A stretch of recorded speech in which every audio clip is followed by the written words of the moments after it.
Monday Night Football in Seattle tonight.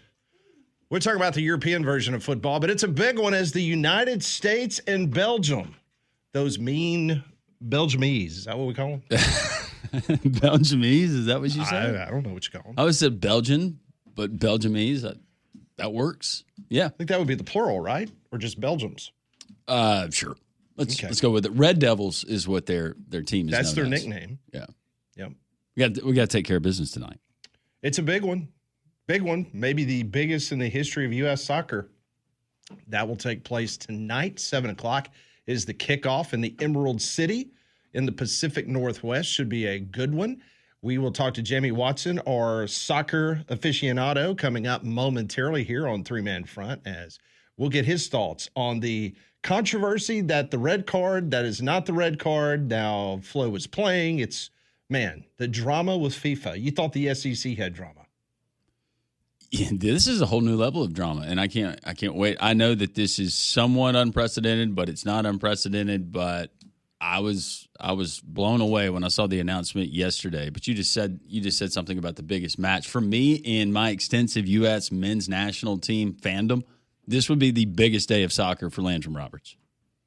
No question. You and I have talked about this before, especially when this tournament started. We have heard this many, many times during our lifetime, that this is going to be the event that is going to put U.S. soccer over the top in regards to the popularity. And there's no question that this tournament has had incredible numbers. Ratings has been through the roof. You got a winner in the U.S. making it to the final 16. So, yeah, there's just a lot of positive momentum about this soccer program. And who better to talk about it than our main man, Jamie Watson, joins us here on Three Man Front, who is traveling, as he's been doing over the course of the last 3 weeks, getting ready and participating in the World Cup. Jamie, I know you're on a train, so I appreciate you spending some time. Hope you're well, my friend. Yeah, hey guys, thank you so much for having me on, and apologies in advance if you hear any train noises, but just enjoying some good public transportation between South Florida and Orlando right now. And getting ready to go for tonight, man. I love that this has become a soccer program, man. And I'm glad to be on with you guys. We always have a great time chatting about it, don't we? Oh, there's no question about it. All right, so we got to go to the last 24 hours. It's been kind of crazy. Let's go back to the actual event itself. When Flo was given the red card after the VAR, how shocked were you with that call?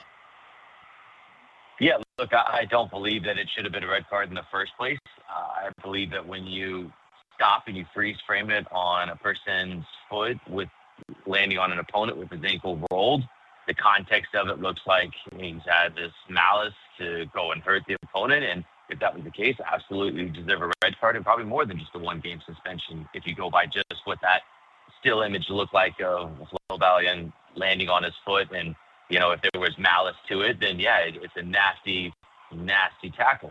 What this was two players jumping and one landing, and his foot just happened to land in a terrible position. I don't wish that on anybody. We've watched NBA games where players jump up and they land on someone's foot and it rolls and everyone sees it and you just go, oh, that is so unfortunate. That sucks. We know there was nothing anybody could do about that. There was nothing anybody wanted to have happen in that nature. And so when the decision happens, it really lacks context, and you start to wonder, you're like, wow, is this really how the U.S. are going to go out of this tournament? They're up a goal, but they're down a man. If Bosnia-Herzegovina score, it could be it. We could be talking about how this red card cost the U.S. The World Cup. But instead, they advance on valiant performance, resilient performance, and then, you know, everything sort of happens over the last 24 hours. And the hard part is we don't really know what's exactly true, what really happened. Made because there hasn't been full transparency. I think that's probably the biggest complaint that everybody has had, is just how this all really truly came about. But look, the decision was made, and how we got there is what the decision was. So it's kind of one of these that if it went for you, great. If it didn't go your way, okay, you have to deal with it. And it just happened to go the way of the U.S. So I believe it sorted itself out in the end. But I think the biggest question has just been, how did we get there? And I'm still left wondering that myself to a degree. Yeah, and I saw the comments of Mauricio Pochettino, the United States men's national team coach, saying, "Hey, don't come at us. We're the good guys here. We're not the bad guys here." But with what we had in the result of him getting the red card to where we are now, what is the rest of the soccer world? How are they looking at the United States? Are they looking at it like the officials, or maybe this decision, they got it right and all is well, or are they up in arms like Belgium is? Well, first of all, look, what I hate is that we're talking about this instead of talking about how great the U.S. has played and how great the tournament has been as a collective, and just how the United States has shown off. And so it's Canada and Mexico, to be fair, about how it's been a wonderful event for everybody to experience from around the world. I hope when it's all said and done, we're not talking more about these 24 hours and this decision than what the bigger picture is of just how amazing this whole tournament has been. I think the players, just like anything, you just have to deal with it sometimes when disciplinary committees make decisions and whatnot. I think the players just get on with it and just sort of had to deal with whatever they had to deal with, if that was going to be with Folarin Balogun or without him. Obviously, the team is better with him, so it doesn't hurt them. They're not upset that he can play. They were upset that he got the red card to begin with. So I don't know. Is there a injustice to this? You can make an argument for it either way, however you want to look through it, whatever color tinted glasses you want to look at it with, if it's red, white, and blue, or if it's Belgian, either way, you're going to make a case for it. And you're probably going to feel as though you're right. So ultimately, you just got to get on with it, whether it was going to go your way or not. And I just hope that this is not tainted what the U.S. men's national team has done. And I feel bad for Folarin Balogun as well. He didn't ask for any of this. You know what I mean? He just made a normal play. It had a bad outcome. He hasn't really done anything other than be this face unwillingly of this controversy. So my hope is that it doesn't focus too much on that, and we can just get to a point of enjoying the game tonight, because it is a massive one. There's no question. And this is my final question to you, because your expertise, this is why we're asking you these questions, because we kind of parachute in every 4 years and pay attention to the World Cup, and you follow this on a daily basis, even throughout the MLS and the Premier League. So that's why we're asking you this. When you have an association like UEFA come out and they say this is incomprehensible, it's unjustifiable, are we going down a slippery slope, in your opinion, in regards to this call? Yeah, I mean, I think it's also then important to have the context. This has happened for 3 other players in the past, and one of those players was Cristiano Ronaldo, where he had a 3-game suspension, but some of that suspension was suspended. So this isn't like it's the first time it's ever happened. It just has the most visibility to it because it's during the World Cup. So there's a history between UEFA and FIFA and other things that go into it. So there's background to it as well.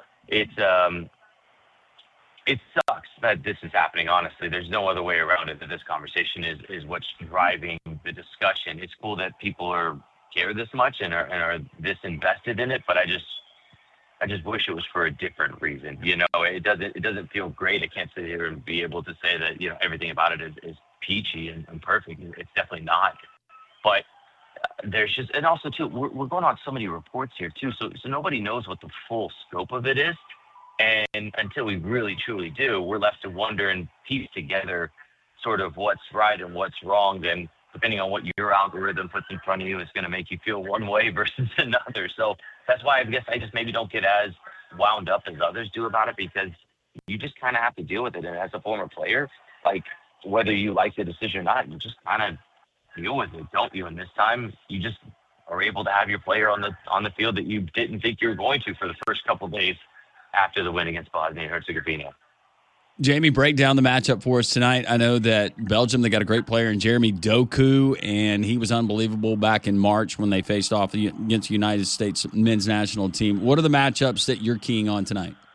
Yeah, that's a great point. Doku was electric, that matchup, and apologies for dropping out there. I think that this is a very difficult matchup for the United States. When these two played back in March, it was 5-2, like you said, and that actually flattered the U.S. men's national team when they played. So when I was watching Belgium and Senegal was up 2-0, I was fully on board with the idea of playing Senegal, because we had just beat them in early June. And then Belgium pulled off this epic comeback and they scored the latest goal. So you're talking about a team that even they were up against it and facing all the adversity, they were still able to battle back. And goes to show this is a team with a lot of heart, a lot of skill. Doku is clearly one of their most dangerous players. Kevin De Bruyne, while he's maybe lost a little bit of his world-class eliteness, he's still one of the best that's ever played in the midfield. He is a incredible threat. They have a goalkeeper in Thibaut Courtois who's 6'7". He is incredible, plays for Real Madrid. This is a team that is really solid, and the United States are going to have to play their best game of the tournament in order to even stand a chance against Belgium. But this would be the biggest win that I can remember in quite some time, maybe ever, for the U.S. men's national team in the World Cup. If they can get this win against Belgium tonight, it's going to be that difficult, and it'll be that important to see if they can push on to play either the winner of Portugal or Spain, which kicks off at 3 Eastern today. So kind of watching that game with an eye towards the next one if the U.S. can get past Belgium. Jamie, before we let you go, I did want to ask you, the tournament as a whole, what are some of the bigger surprises, bigger shocks that you've seen so far? Oh, man, it's been a tournament with some storylines to it, right? All the stars have shown up. Mbappe, Haaland, Messi all tied with 7 goals right now. So you've had your biggest stars show up and score multiple goals in multiple games. It's been must-watch TV. You've had the likes of Cabo Verde with the 40-year-old goalkeeper who's a former electrician who becomes the heartthrob and goes from 45,000 Instagram followers to 25 million. Everything about this tournament has really shown that this is a tournament that was right to expand the field because it gave more opportunities to teams. And then also, too, the United States was the perfect host for it because we were able to put together a wonderful tournament. So I love the underdog stories that we've seen. I love that the stars have shown out. I love the images that we have seen of people coming together from different walks of life. It has been the best World Cup that I have seen in my lifetime. I don't want it to end. I'm sad it's going to eventually because it's been remarkable. It's brought us together, right? I mean, look at this. We're having conversations about this that, it's brought us together, and I feel like we'll be friends because of this forever. And it's little things like that that have made this such a spectacular tournament. And my hope is that, this gets people to want to continue to go and support their local teams like the Legion, like wherever, they may be listening, if they've got a local team or whatever that they can then go and support and find a community in, because we've seen how this has brought people together. So it's been remarkable to be a part of it, working it for a little bit, but also just as a fan, I've got to take my kids, and this is something we're going to talk about for the rest of our lives. So that's been the beautiful part of it. And I've just been so happy to be able to connect with you guys and grow because of it. And I'm sure there's a billion other stories that have come from this tournament. And that's ultimately what the most beautiful part of it is. Jamie, we appreciate it, man. Your insight has been tremendous. Hopefully we can keep this thing going for a couple more weeks and the excitement level and the popularity of soccer continues to grow in this country. But as always, we appreciate it. Safe travels, and hopefully we'll talk again very soon.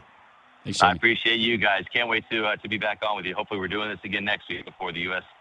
play their quarterfinal matchup, right? That's right. That would be great. I'll be bothering you, no question. Thanks, Jamie. All right, boys. All right. Great chat with you. Take care. That is Jamie Watson joining us here on Three Man Front on the Higginbotham Hotline. Higginbotham is your one-source solution for insurance, financial, and HR services. Some of the other takeaways and some of the comments surrounding the decision, Folarin Balogun, he is, as of right now, able to play tonight versus Belgium. We'll get into that. It's Reaction Monday here on Three Man Front on John.